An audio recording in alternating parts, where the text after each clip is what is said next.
안녕하세요. 김사입니다. 9월 21일 드디어 교권 분노에서 시작된 교권 4법이 국회를 통과했습니다. 이 사진 보이시죠? 각각의 교사들이 자신들의 의견을 하나의 점으로서 표현하기 시작했고요. 그 점이 두려운지 국회에서는 드디어 21일 날 교권 4법을 국회 통과했습니다. 전원 만장일치로 통과를 하게 됩니다. 그와 관련돼서 한번 말씀드리도록 하겠습니다. 교단 분노의 교권 4법 국회 통과, 무너진 교권 다시 세운다. 교권 침해와 관련한 사회적 논란 속에 교권 보호 4법이 국회를 통과하여 학교 현장에서도 땅에 떨어진 교권을 되살리는 시발점이 될지 관심이 쏠리고 있습니다. 정당한 교육활동은 아동 학대 범죄로 보지 않는다는 내용 등 일부 법 조항은 공포 즉시 시행될 예정이라고 합니다. 교육부는 나머지 조항도 조속히 시행할 수 있도록 시행령의 개정 등 후속 작업에 속도를 낼 계획입니다. 네, 여기서 박수 한번 치도록 하겠습니다.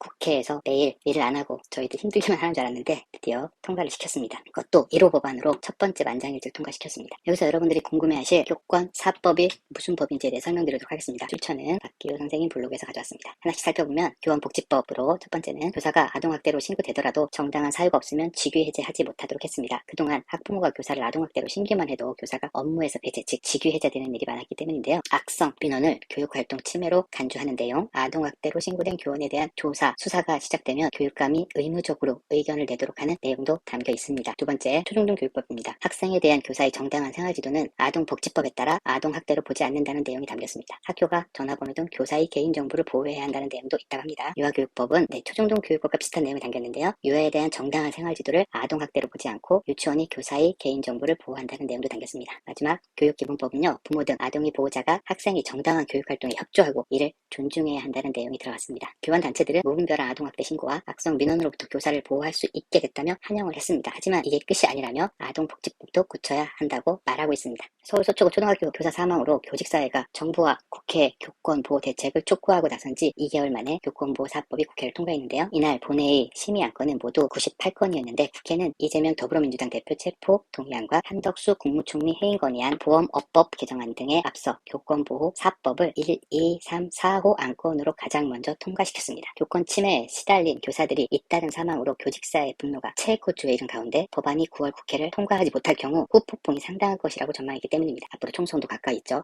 검은 점들의 힘을 더 보여주어야 할 때라고 느낍니다. 핵심인 초중등 교육법 개정안은 교원의 정당한 생활지도는 아동복지법 17조가 금지하는 신체적 정서적 학대로 보지 않는다는 내용이 담겼습니다. 보호자가 교직원의 인권을 침해하는 행위를 금하고 학교 비누는 교장이 책임진다는 내용도 들어갔습니다. 교원의 정당한 생활지도를 아동학대로 보지 않는다는 내용은 서초구 초등학교 교사 사망 사건으로 전국적인 교권 보호 촉구 움직임이 일기 이전부터 교육계에서 강력하게 입법화를 요구해온 내용입니다. 학교에서 정당하게 이루어지는 생활지도를 넣고 일부 학부모가 아동학대라며 민원을 제기하거나 교사를 신고하는 사례가 늘면서 교사들은 교육활동 자체를 우연받고 있었습니다. 이러한 무고성 아동학대 신고가 반복될 경우 담임교사, 직위해제 등으로 이어지면서 다른 학생들의 학습권 침해를 불러온다는 지적이 적지 않았습니다. 유아교육법 개정안은 교원이 유아 생활지도권을 명시하고 초중교와 마찬가지로 유아교육 과정에서의 정당한 생활지도는 아동학대로 보지 않는다는 내용을 담았습니다. 교원주의법은 교원이 아동학대 범죄로 신고되더라도 정당한 사유 없이 직위해제 하지 않도록 했습니다. 교육기본법은 학생 보호자가 학교의 정당한 교육활동에 협조할 의무를 규정했습니다. 이날 통과된 법안 가운데 교원이 정당한 생활지도를 아동학대로 보지 않도록 한 조치와 직위 해제하지 않도록 한 조항 등은 즉시 시행됩니다. 교육부는 나머지 조항의 경우 6개월 이후 시행할 수 있도록 시행령 개정 작업에 들어갔습니다. 교육계에서는 일상적인 생활지도와 훈육조차 어려워진 학교 현장이 이 정부의 교권보호 종합대책과 교권보호 4법 입법으로 제자리를 찾아야 한다는 목소리를 높였습니다. 정당한 생활지도가 아동학대로 몰리는 사례가 반복되면서 교권 추락을 넘어 교실 붕괴라는 신조어가 등장할 만큼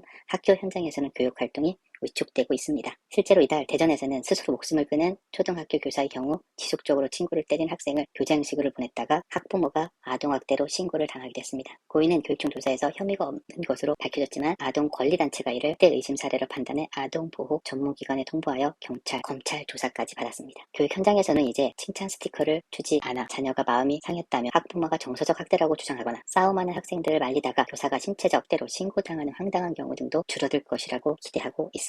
다만 법안이 현장에서 안착되는데 시간이 걸릴 것이므로 당분간 다양한 사례를 둘러싸고 학부모와 교사 간 갈등이 이어질 것인 전망도 있습니다. 이 때문에 교육당국이 앞으로 교권보호 종합대책과 교권보호 4법 등이 현장에 제대로 적용될 수 있도록 후속 조치에 힘써야 할 것입니다. 특히 교권 침해가 어제 오늘 일이 아님에도 정부와 국회가 최근 들어서야 적극적으로 나선 것은 교육계에서 교권에 대한 관심이 사그라진 뒤에도 정부가 뒷심을 발휘할지 의문이라는 비판도 제기되고 있습니다. 교원 4법의 핵심인 정당한 생활지도를 아동학대로 보지 않는 한다는 내용에 대해 교원이 모든 행위를 아동학대 범죄에서 면책하는 것이 아니다. 정당한 생활지도와 아동학대 사이의 경계선을 긋고 그 안의 교육활동은 보호하겠다는 취지라며 학교에서 발생하는 무수히 많은 상황을 모두 법과 고시에 담을 수는 없으므로 교육당국이 사례 분석을 통해 법과 제도의 현장 안착을 둬야 한다고 강조하기도 했습니다. 다음 이야기는 제가 자주 가는 세호 선배 블로그에서 가져온 글입니다. 앞에서 말했듯이 교육사법이 국회를 통과해서 바로 시행되는 것도 있고 11월 국회를 또 통과하면서 시행돼 현장에 적용되는 사례도 있겠지만 우리가 더 하나의 점으로서 법을 제정할 수 있도록 하기 위해서는 다음에 생각해볼 문제도 있습니다.